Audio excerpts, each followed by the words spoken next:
live from Huntertown, Indiana. It's Soarin on the air. And today we have a program that I think will tickle your fancy. Today we're going to talk about feathers. So it's another one of these big topics, okay? And I think I bit off more than I can chew. But fortunately we have Chewy here to help us explain some of it. So I'm going to go ahead and get started with this. And it's going to be a little long-winded. And I hope not too scientific-y. So, feathers, they're really an extraordinary evolutionary innovation. That's not my quote. I stole that out of a book.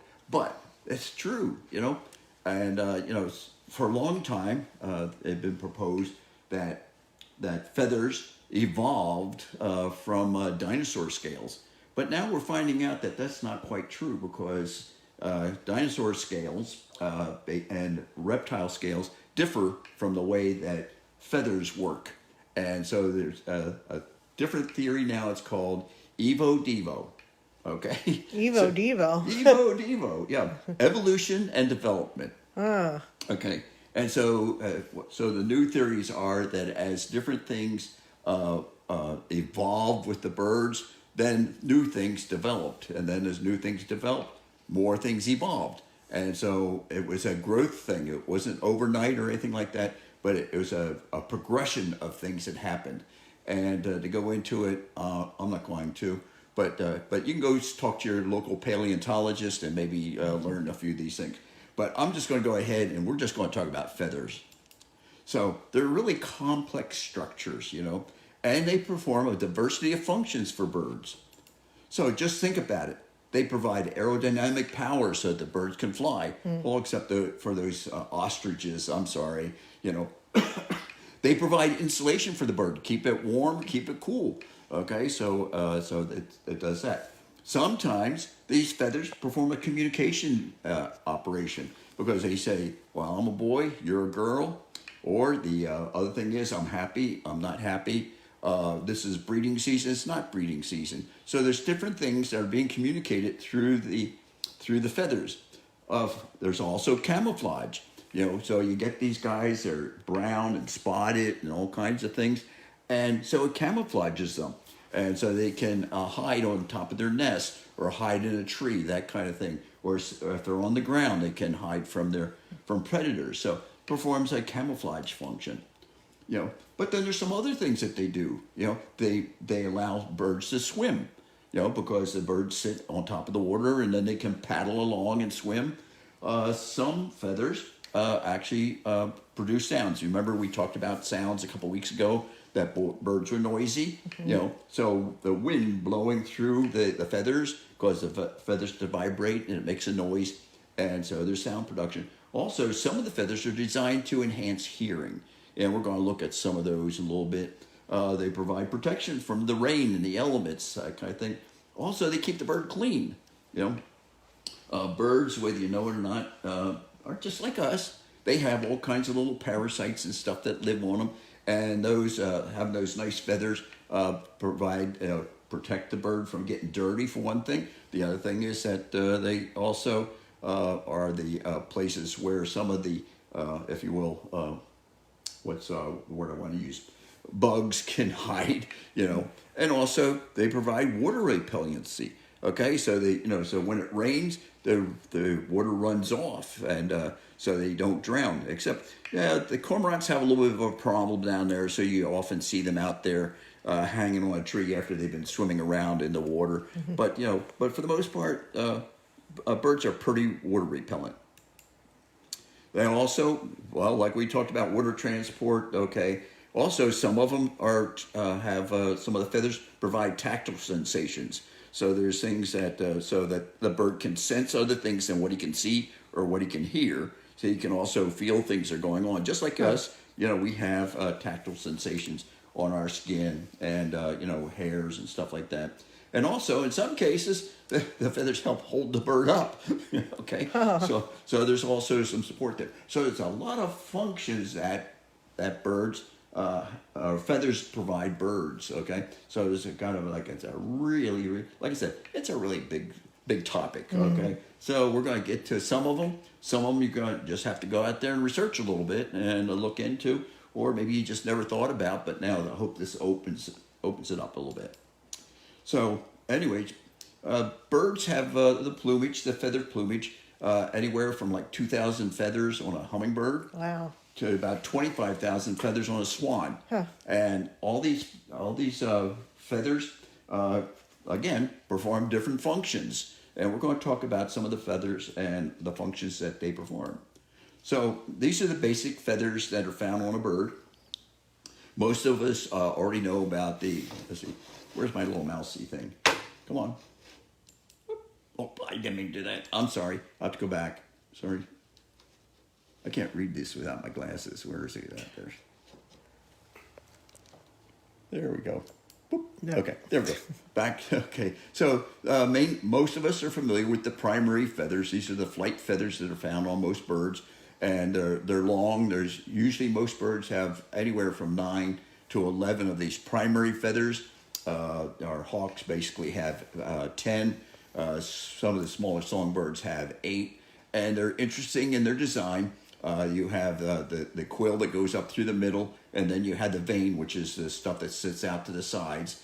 And typically on a primary feather, the leading edge is narrow, okay, and the trailing edge is wider and thicker. Mm-hmm. And in this case here, we have a feather that is one of the primaries, and you might find this one found on the accipiter, where it has that little cutout here. And that cutout, when the bird fans out the feathers, actually forms gaps, which we call slots. And these are very similar to the slots on airplanes, so that you have more control at slow speeds. And same thing for the primary feathers. So those are the flight feathers, and also those go also primary and secondary feathers. And I'm going to show you a wing here in a minute. We have contour feathers, and these feathers basically cover the body of the bird. It makes the bird streamlined when he's flying. Also protects the bird's body from the elements, that kind of thing, and also provides camouflage for the bird. We have semi-plumes, which fit in between the contour feathers and the body, and kind of fill in the gaps, if you want to call it that. And then we have downy feathers, which are underneath everything, and those form the insulation, and that keeps them warm and comfortable. And then finally, we have what we call phyloplumes, which are these little strands like this that have little feathery appendages on them, and those form a lot of different functions. Some of them are functions around the face, where it helps to direct sounds back into the ears. Some of the phyloplumes are instrumentation for the bird, so that they sit out there and they can detect things like banking and turning and elevating and going down, speed, all kinds of different kinds of pieces of information. And then there's a couple other little ones that fit in there. Bristles, usually the birds have those for detecting things, particularly if they're eating or something like that, or if they're getting stuff out underneath the leaves and things like that. They can sense things. And then finally, there's a thing called powder down, which is something new, and I hadn't heard about it before. But apparently, there's these little bit of down, which the little pieces of powder down are only like a millimeter in size. And I have a great picture somewhere, and I never could figure it out because I was releasing a great horned owl in the dark, and they took a flash picture, and here was this big cloud around the bird, and I couldn't figure out where that came from. Now I know it's powder down, and that powder down basically is like talcum powder on people. So it kind of particularly, and it's found particularly under the wing pits. Okay, so that because boy, there's nothing worse than an itchy wing pit, but also it lubricates the skin a little bit and allows the feathers to fly back or slide back and forth and everything. So I have a candidate over here, and we're going to show you what some of this stuff looks like on a real live bird. You're not wearing your spiffy shirt. No, I'm not. You're not? Okay. So we had this stranger coming off the street. And she grabbed up this beautiful owl. Can we extend your leg or your arm, wing? So here are the primary feathers out here, okay? And you can see that these have these leading edges, the narrow vein here, wider vein here, right? Okay. And so these are the primary feathers. They're stiff, they're long, and so they, along with the secondary feathers, okay, perform. And the secondary feathers basically are about equal on both sides. Okay, so they're not quite as cut like these are. So you have these feathers here. I would stretch your wing out, but you would probably bite me, right? So this is the primary feathers. And then if you turn them around the back, turn them around the back, you can see these nice feathers here. You know, the contour feathers. Yes. Boy, what a... Chewy. How well have you trained them? Okay. It's okay for your mom to touch them, but not you. So anyway, so we have these contour feathers that fit back over the top. And if we can turn them back around, maybe we can lift up his breast feathers, some of those contour feathers, and look at what we got under there. We have all kinds of nice fluffy feathers. You have the semi-plumes, and then underneath that you have really nice fluffy feathers for insulation, right? Well, there you go. Oh, boy. Where's Chewy? The ear tufts are down. I don't think there's a little bit of communication there.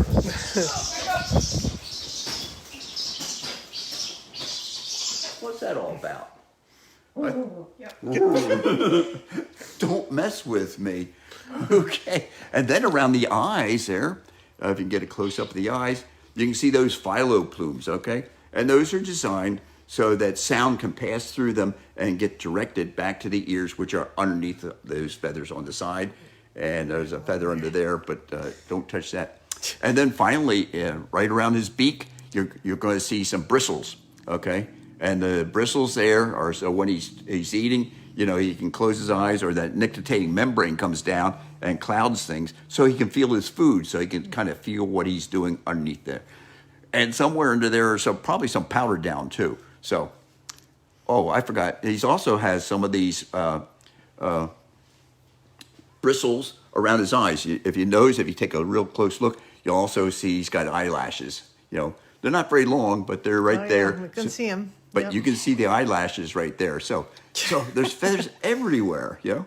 And then he's also got some feathers on his legs to keep his legs warm in the wintertime. So when he's going after stuff in the snow, he can catch those. So, okay, you finished having a fit? Okay. Good boy, Chewy. Good boy, Chewy. I think that's a comment there, huh? Just says somebody's watching. Okay, somebody's watching. Okay.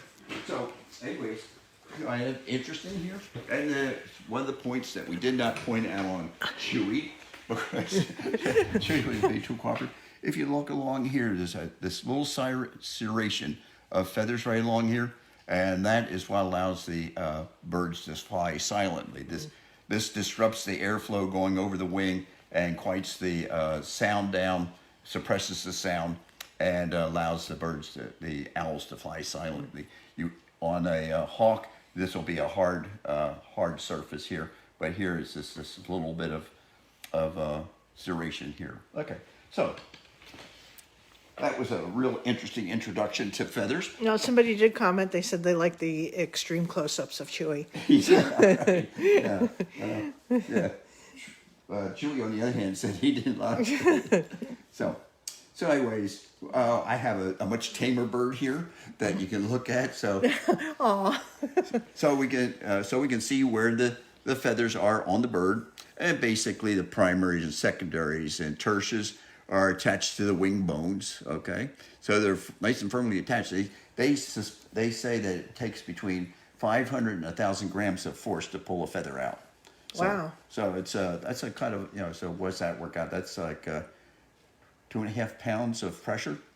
Yeah, about 2.5 pounds of pressure there. So anyway, so we have those. So we have rectrices, again, which are stiff feathers, but they're in the tail.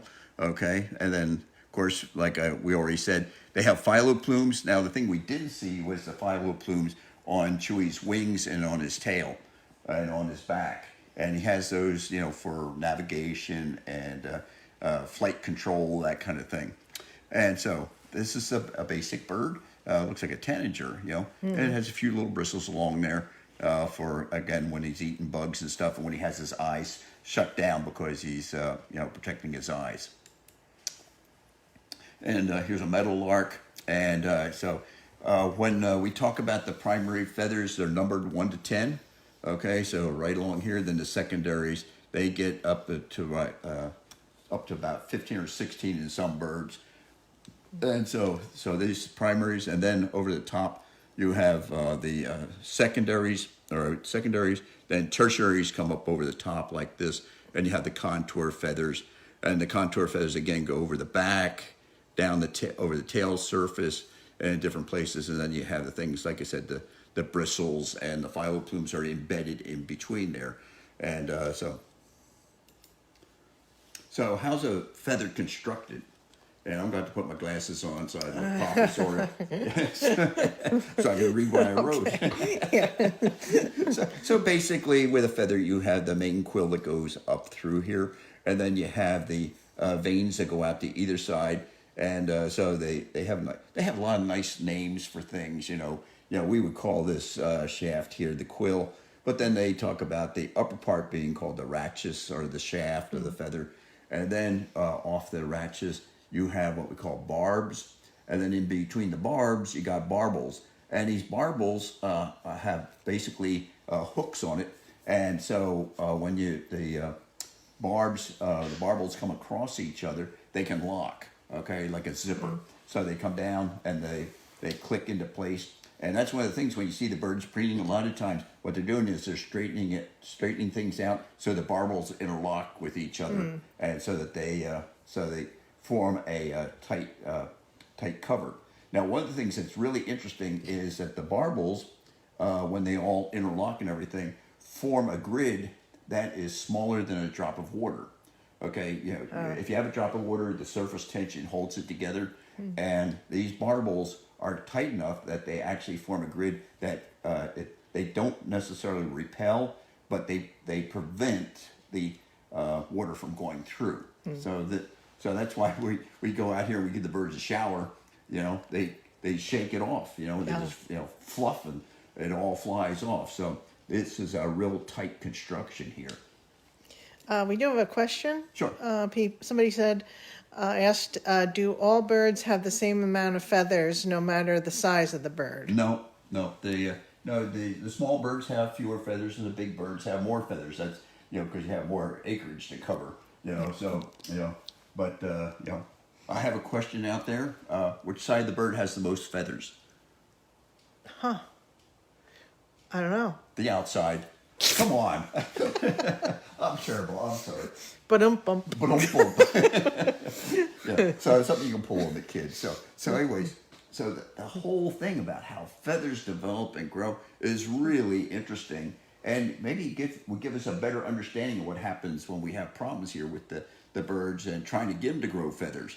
Because we've had, we had our snowy owl in here that lost a lot of feathers, and we had to do a lot of work with that. And sometimes we have problems when the birds are producing feathers. So the feather growth goes through several stages, and essentially if you will, over here, we start off with the skin, and you have the dermis, which is the skin underneath, the epidermis, which is the outer skin, and you have basically a little blurb there. They call it condensation of cells. So that's the place where the feather starts coming out, and they have what they call a feather germ. And actually it pushes up and through, so it's at the follicle, okay? So just like we have hair follicles, okay, that push up through, these guys have a feather follicle. And here you can see that the feather follicle is cylindrical, basically, and right down the middle of it is a blood vessel, okay, that comes up. And then you have the dermis of the follicle, the epidermis, and then inside you have the feather dermis. And the feather starts pushing up through, and one of the things that goes into making a feather is called beta carotene. We have alpha carotene, so our feathers are more like hairs and stuff, but the birds have a different type, And it's different from reptiles. That's another reason why, when they say, well, the birds were descended from dinosaurs. Well, yeah, vaguely, but not the, but the feathering thing, no, the lizards and snakes and stuff like that, their scales are a different type of keratin and different from humans. Actually, I guess humans are more like snakes. I don't know, but anyways, I've known a few people like that. So, anyways, basically the feather starts growing and protruding through, and the keratin, okay, as the feather protrudes through and grows and sticks out, what happens is the keratin starts becoming less soluble, becomes more solid, okay, and this blood vessel then dies out and is retracted. Sometimes we have problems here with what we call a blood feather, where the feather breaks or something, and then they start bleeding out, and we can't have that, so we have to take care of that. But anyway, so this starts expanding and going out, and the interesting thing is the first part that comes out is the first part that solidifies. So as the feather is coming out, the very tip of the feather, like this right here, this tip is the oldest part of the feather, and then it goes all the way back down to the base where it comes out of the follicle. And so here we have a picture, I guess you might say, and this shows coming out of the follicle. You have the sheath here, okay, which is basically the keratin that has solidified and is now encompassing the feather. The feather is starting to develop inside that sheath, and if you could open that sheath and look at it, actually the feather is, what's the word I'm looking for? Anyways, it's wrapped around, okay? So it's not flared out, so it's okay? So it's wrapped around, and it protrudes and goes out. And as it's going out, all kinds of strange things happen. This is where the feather starts getting in its coloration. It's where the feather, and we can see this sometimes, like if a problem happens, we get what we call stress lines, and the stress lines are where the pigmentation or whatever has not occurred, or where the coloration has not occurred. So anyway, so we have the main stem coming out, and you have the sheath around it, and when the feather is completely out, then the keratin solidifies, the blood vessel dies out, and you end up with a hollow shaft. And again, this is then this all fits back down in the follicle, and it's held, okay, locked in place. And and they call this the calamus, and this is the rachis, and this is the barb. So you can make up your own words for it. Okay. No one will know what we're talking about there. There won't be a test on this. Okay. Oh, no. Okay. So anyways, it's a very impressive thing that this feather is developing inside there, and so all kinds of things is happening to it. We get a hair coming out of our hair follicle, and nothing happens. It's just kind of hair, Yeah. But these guys, and sometimes, and it's really, really interesting. Sometimes that same follicle supports several different kinds of feathers over the life of the bird. So, when a baby bird is in the embryo, it's already developing down feathers, okay, while it's still in the egg. So when it pops out, it has little down feathers on it, and those emerge. And then the down feathers are then replaced by bigger feathers, when it's a fledgling bird. And then finally, when it gets to be an adult bird, it changes. And there's things like, like our vultures. I mean, they have an interesting thing with their facial feathers. Yes. And so there's all kinds of things that occur, and the same follicle supports the same thing, but it's just the enzymes and stuff. And then also during breeding season, different feathers come in, or they molt out. The birds drop their old feathers and replaced by new feathers, and they've molded in a different color feather. So, so you have those ugly looking goldfinches during the wintertime, but you got those bright looking males and that kind of thing. So there's all kinds of things that go on that, and it's all out of the same follicle, okay? So it's just whatever hormonal changes occur and the chemicals that go into it. So interesting. I mean, feathers are just fantastic. So anyway, one of the things about feather movement, I wish I had that video Of Chewy rousing. of Yeah. Chewy rousing, but you've seen the birds rouse, So one of the things is that they have to control their feathers, and so there are small muscles under the skin, and they control what those feathers do. Okay, where they go up or go down, that kind of thing. And so what happens is we have, and this is a diagram shows it going toward the tail, and you have what we call erector muscles. Those are the ones that flare the feathers up. So like when you see them rousing, they pull those feathers up and they let all the air go in there and all the bugs fall out, that kind of thing. And then when they're in flight, you don't want those feathers all over the place, so you want to pull them down. So the depressor muscles, pull down the feathers. So here they are. So, like I said, erector muscles pull the feathers up. Okay, so he can do that nice rouse, get under there, get clean stuff, clean the bugs out and all that. But when you're in flight, you want everything nice and compact and streamlined. So you pull it down tight. So again, really fantastic stuff that happens with birds. Birds are not simple. People are simple compared to birds. Yeah. So we got colors and patterns, and there's different things that cause birds to be different colors.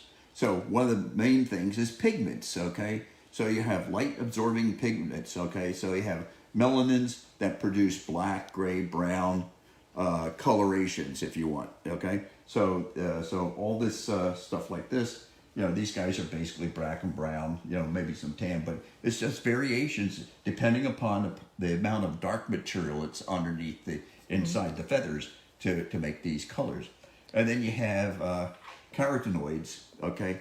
And those are the things that produce red, yellow, orange, and purple colors. And then in between, there's some other stuff, But so basically what you have is, you have the pigment granules down here, which absorb some colors. And okay, so like you have the spectrum from the sun, red, green, red, green, blue, all those colors.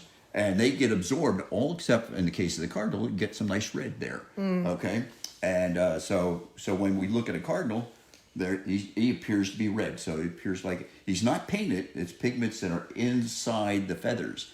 Okay, but there are other things that contribute to the colors of birds, and this is where you get back into the nanostructures. That I showed you those barbels in there earlier. Okay, those little things. So some birds appear differently. So you have unpigmented cells. Okay, they're white feathers, and there's no pigment in it, and there's no nanostructures in them. So when you look at them, they just scatter the light, and we see white light.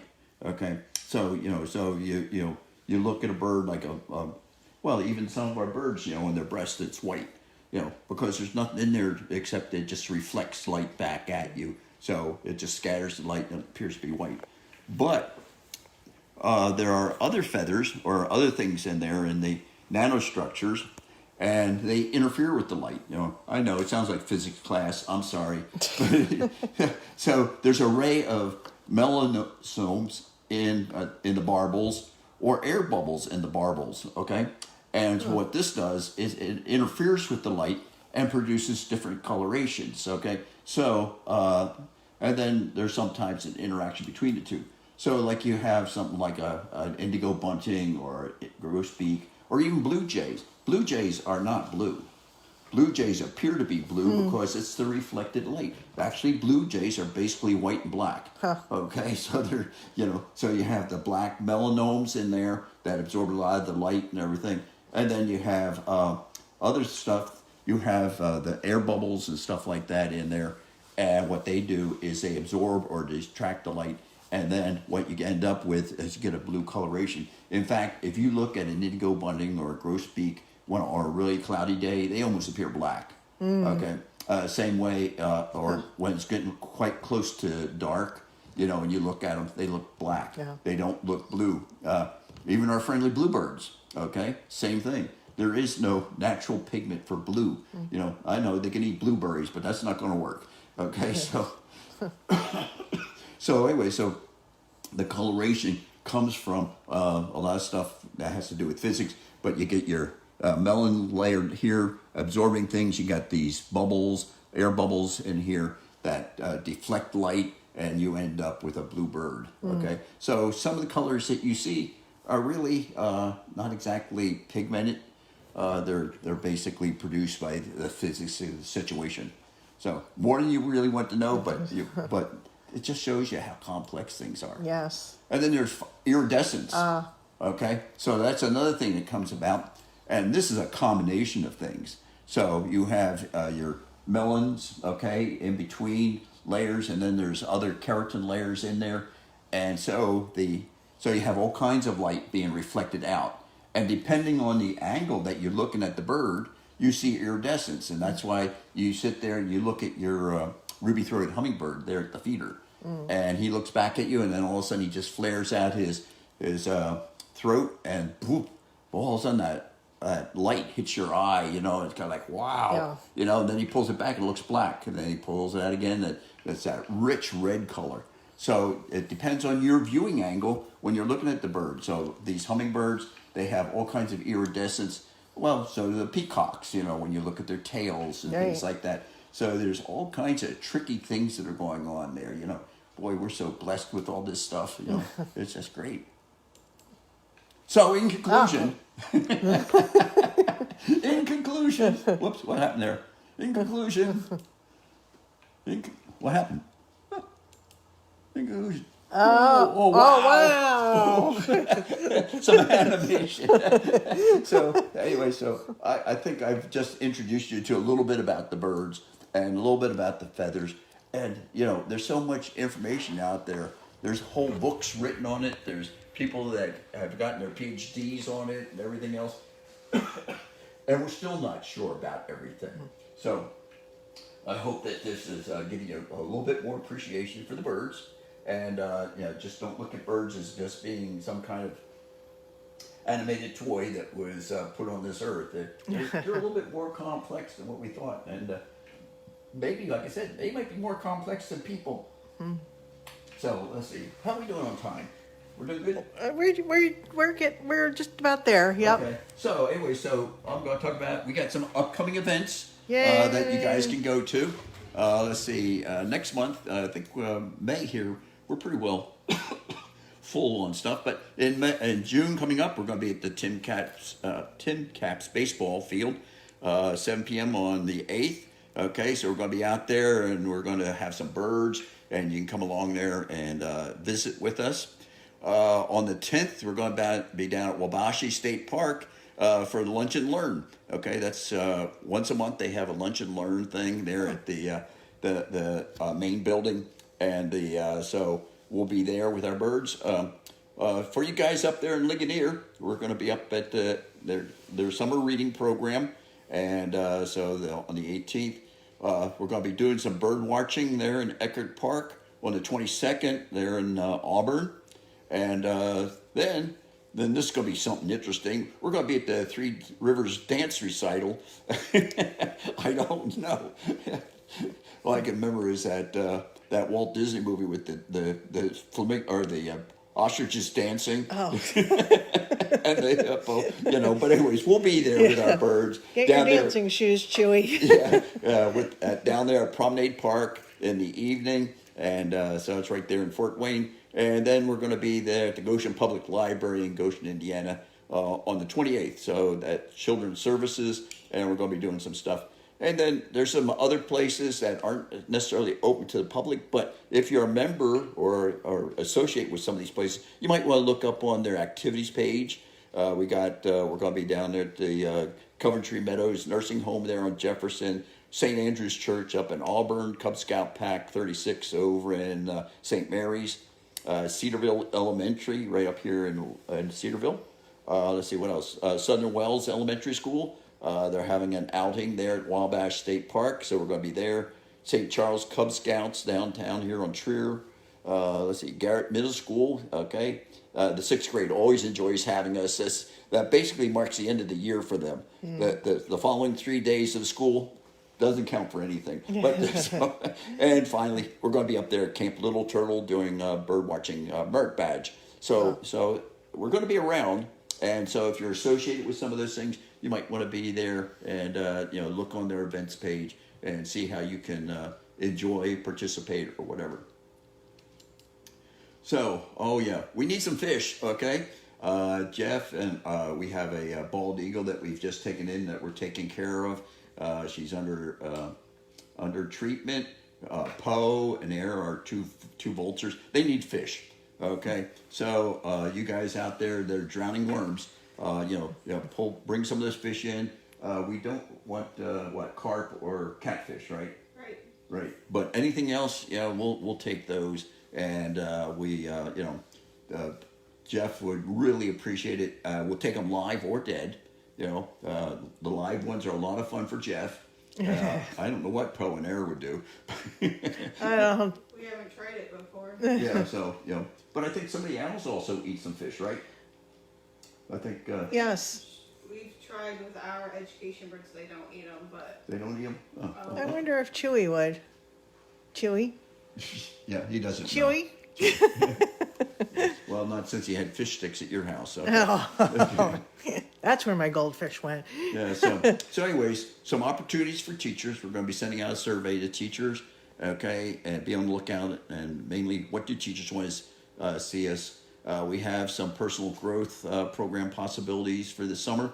So contact us, and also we have some opportunities with some of the science programs. So we can embellish some of what I've been doing, and so we can stretch a half-hour program into 2 or 3 days.